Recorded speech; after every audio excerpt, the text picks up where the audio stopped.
일어나라 빛을 발하라. 이는 내 빛이 이르렀고 여호와의 영광이 내 위에 임하였음이니라. 보라, 어둠이 땅을 덮을 것이며 캄캄함이 만민을 가리려니와 오직 여호와께서 내 위에 임하실 것이며 그의 영광이 내 위에 나타나리니 나라들은 내 빛으로 왕들은 비치는 내 광명으로 나아오리라. 내 눈을 들어 사방을 보라. 무리가 다 모여 내게로 오느니라. 내 아들들은 먼 곳에서 오겠고 내 딴들은 안기어 올 것이라. 그때에 내가 보고 기쁜 빛을 내며 내 마음이 놀라고 또 화창하리니 이는 바다의 부가 내게로 돌아오며 이방 나라들의 재물이 내게로 옴이라.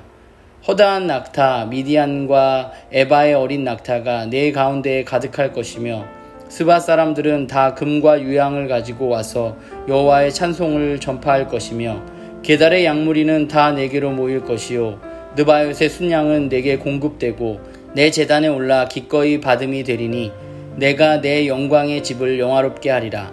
저 구름같이 비둘기들이 그 보금자리로 날아가는 것 같이 날아오는 자들이 누구냐? 곧 섬들이 나를 앙망하고 다시스의 배들이 먼저 이르되 먼 곳에서 내 자손과 그들의 은금을 아울러 싣고 와서 내 하나님 여호와의 이름에 드리려 하며 이스라엘의 거룩한 이에게 드리려 하는 자들이라. 이는 내가 너를 영화롭게 하였음이라. 내가 노하여 너를 쳤으나 이제는 나의 은혜로 너를 불쌍히 여겼은즉 이방인들이 내 성벽을 쌓을 것이요 그들의 왕들이 너를 섬길 것이며 내 성문이 항상 열려 주야로 닫히지 아니하리니 이는 사람들이 내게로 이방 나라들의 재물을 가져오며 그들의 왕들을 포로로 이끌어옴이라. 너를 섬기지 아니하는 백성과 나라는 파멸하리니 그 백성들은 반드시 진멸되리라. 레바논의 영광 곧 잣나무와 소나무와 황양목이 함께 내게 이르러 내 거룩한 곳을 아름답게 할 것이며 내가 나의 발둘 곳을 영화롭게 할 것이라. 너를 괴롭히던 자의 자손이 몸을 굽혀 내게 나아오며 너를 멸시하던 모든 자가 내 발 아래에 엎드려 너를 일컬어 여호와의 성읍이라 이스라엘의 거룩하신 이의 시온이라 하리라. 전에는 내가 버림을 당하며 미움을 당하였으므로 내게로 가는 자가 없었으나 이제는 내가 너를 영원한 아름다움과 대대의 기쁨이 되게 하리니 내가 이방 나라들의 젖을 빨며 뭇 왕의 젖을 빨고 나 여호와는 내 구원자 내 구속자 야곱의 전능자인 줄 알리라. 내가 금을 가지고 놋을 대신하며 은을 가지고 철을 대신하며 놋으로 나무를 대신하며 철로 돌을 대신하며 화평을 세워 관원을 삼으며 공의를 세워 감독으로 삼으리니 다시는 강포한 일이 내 땅에 들리지 않을 것이요 황폐와 파멸이 내 국경 안에 다시 없을 것이며 내가 내 성벽을 구원이라 내 성문을 찬송이라 부를 것이라. 다시는 낮에 해가 내 빛이 되지 아니하며 달도 내게 빛을 비추지 않을 것이요 오직 여호와가 내게 영원한 빛이 되며 내 하나님이 내 영광이 되리니 다시는 내 해가 지지 아니하며 내 달이 물러가지 아니할 것은 여호와가 내 영원한 빛이 되고 내 슬픔의 날이 끝날 것임이라. 내 백성이 다 의롭게 되어 영원히 땅을 차지하리니 그들은 내가 심은 가지요 내가 손으로 만든 것으로서 나의 영광을 나타낼 것인즉 그 작은 자가 천명을 이루겠고 그 약한 자가 강국을 이룰 것이라. 때가 되면 나 여호와가 속히 이루리라.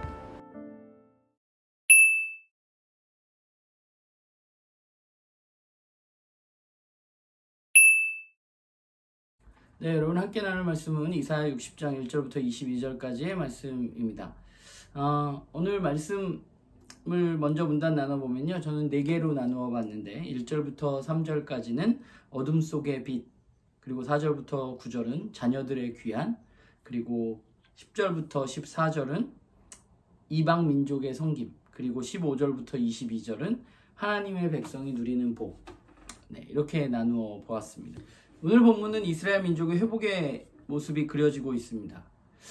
하나님이 원래 하나님의 백성인 이스라엘을 향한 계획은 무엇이었을까 생각해 보면요. 이스라엘을 향한 하나님의 계획은 이방의 빛입니다. 이방의 빛으로 세움받은 나라가 바로 이스라엘입니다. 그래서 이스라엘은 모든 나라들 가운데 나라가 어떠해야 하는지를 보여주는 그런 빛의 역할을 하는 나라여야만 했습니다. 그런데 이방의 빛이 되기 위해서는 필요한 것이 있는데 그것은 주인 되시는 이 이방의 빛으로 부르신 그 하나님의 말씀에 따라 살아가는 것입니다. 그분 안에서만 이방의 빛으로서 세워질 수 있는 것이죠. 그런데 우리가 잘 아는 것처럼 이스라엘은 하나님의 말씀을 따라서 살지 못했고 결국 하나님으로부터 심판을 받았습니다. 하나님이 그들을 심판하신 이유는 무엇인가? 그들을 멸망시키기 위해서인가? 그것이 아니고 이스라엘을 이방의 빛으로 세워가는 과정 중에 하나가 바로 이 심판인 것이죠.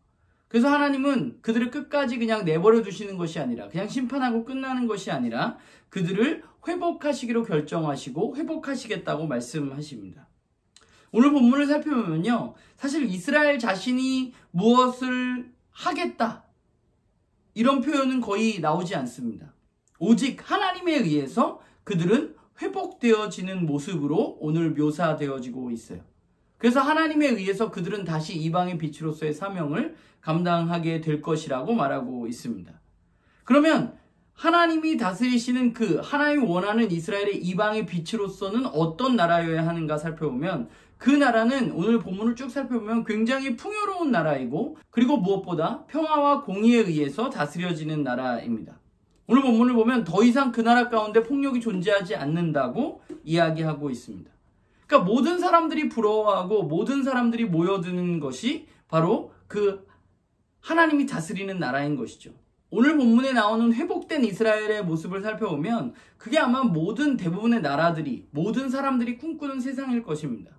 그런데 그 세상은 어떻게 가능한가? 그 세상은 인간의 힘, 우리의 힘이 아니라 하나님으로부터 가능하다고 말하고 있는 것이 바로 오늘 우리가 읽고 있는 본문이죠. 오늘 말씀을 보면서 하나님의 백성들에게 주어진 사명은 무엇일까에 대해서 좀 생각해 보게 됩니다. 교회에 주어진 사명은 무엇일까? 그것은 아마 오늘 본문에 있는 것처럼 모든 사람들 가운데, 모든 나라들 가운데 빛을 비추는, 그것이 바로 우리들의 사명일 것입니다. 그 빛 아래로 사람들이 모이게 하는 것. 그렇다면 그 빛은 어디서 오는가? 그 빛은 하나님으로부터 옵니다. 우리는 그 빛을 다른 곳에서 찾으려고 굉장히 많이 애쓰고 있지만 사실 그 빛은 하나님으로부터 오는 것이죠.